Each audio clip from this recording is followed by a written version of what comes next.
Welcome to Fortune Cookies Tarot, and this is the 31 days of tarot, and we have made it.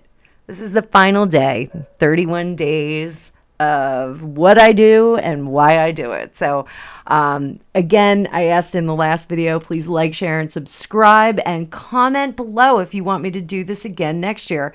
I'm always buying new decks. I am a collector as well, so, I'll definitely have new decks for 2023, and maybe some changes to my philosophy. So I hope you enjoyed it. Please let me know. So the final day is, how do you pick the deck for your reading? So on the YouTube channel, I typically stay with Classic Rider-Waite. Sometimes I'll switch it up and I'll go to other decks as needed, as I feel. When I do private readings, and on my website, I do have a bunch of decks that you can choose from. When I do my Zoom private readings, I do ask if they have a preference, if they selected one from the website. The scheduler, I think, has a question if you do want a specific deck on there as well. When I do private readings in person, I will bring a selection of decks. Now, it really depends on the kinds of question. And I brought out some of my daily rotation decks, let's put it that way. For parties, when I do parties, I always have the Housewife Tarot deck out because it's really, really fun. I always bring my Rider-Waite. If someone doesn't know what they want to know, I will start with the Rider-Waite and then kind of move forward from there. The Llewellyn also this is the Llewellyn Classic deck. This is the mini. I have it in full size as well. The mini just travels with me. It's a sweet little deck. I do like it. I'll use that one as well too. Sometimes if people haven't had tarot readings before, they get a little nervous with the Rider-Waite because of the presentation in movies. It's always the death card, when something's happening in a horror movie. But the Llewellyn, they seem to warm up to a little bit more if they're a little bit concerned about getting a reading, if they're nervous about getting a reading. So I do use that. Again, and to be sure, I'm not being sexist, but the bulk of people that I do readings for are women. The bulk of my followers on YouTube are also women, so I see that in the analytics. But the Ethereal Tarot is one that I do use for life path questions, people that do need to know more information about the path that they're on, the direction they're taking in their life. It's so funny. I can see the camera in the foil here, and I'm trying to get it out of the shot. The Ethereal Tarot works really, really well for that. The Antique Anatomy deck is really, really great for work-related questions. If someone has, a career path question, this is the deck that I do go to.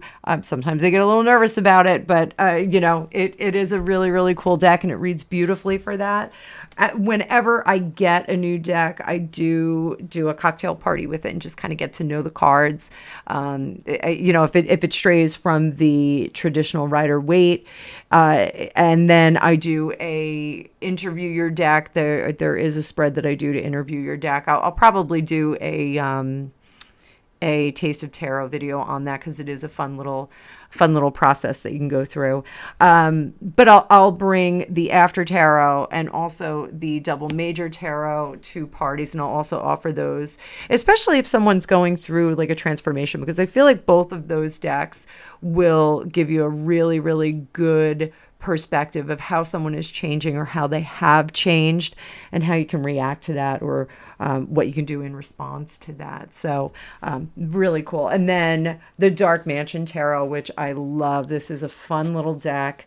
It actually reads much more seriously than the images suggest. So it looks like a fun little cartoony deck, but it does read, quite seriously. You can go either into a really, really in-depth, serious reading with it, or you can kind of have a playful reading with it.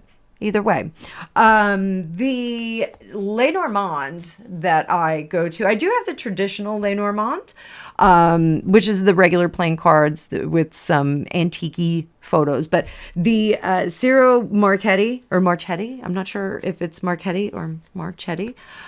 This deck is gorgeous, vibrant, much more accessible, or I shouldn't say much more accessible, much more engaging than the traditional. The traditional just is kind of mellow and just kind of feels very mellow. But these are the decks that I do bring out for my regular readings and my private readings. So, and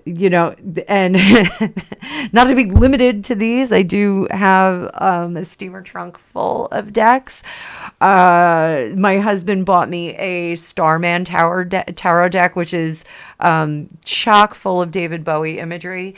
It does feel very Thoth Tarot-y. It's got a lot of imagery in there, and I haven't sat down and really broken it in for myself yet. I will get there.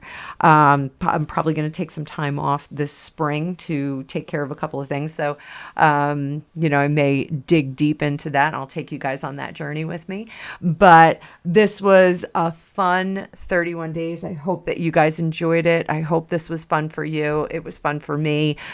Give you a little bit more insight into what I do and how I do it.